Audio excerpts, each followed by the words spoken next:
In this video, I'll show you how to upgrade your Sony TV. There is 3 kinds of Sony TV and I'll show you what to do for each of them. So there are some Android Sony TVs, some Sony Smart TVs, and some Sony that are not Smart TVs. Let's start with the Android Sony TV. What you need to do is to go in the settings, which is the top right corner of the screen is the small wheel. Then click on About in the next menu. If you don't see About, no worries. Sometimes it's Device Preference and then About. And finally, you need to click on System Software Update, and from there you'll be able to install and you'll be done. Now, if you have another kind of Sony Smart TV, what you need to do is to press the Home button on the remote control. Then on that menu, select Settings. Select Product Support, or sometimes it's called Customer Support. Select Automatic Software Update or Automatic Software Download. Select to turn it on, and then press the Enter button.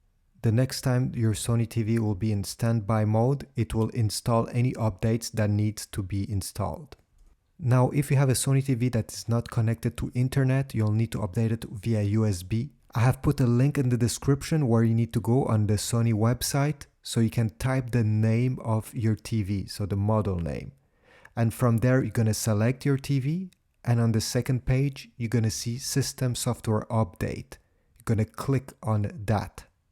And finally, you'll have this last page where you can download the System Software Update, and it will give you specific instruction for your TV on how to install it. I won't show it since there are so many TVs and so many different ways of doing it. So just follow the guide from the Sony website.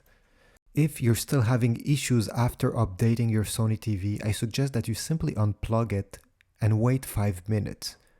Then plug it back. This solves many kinds of issues that you may have with your TV. So thanks for watching. I hope this video was useful. Please leave a like, a comment. Also check the links in the description, and I will see you in the next one.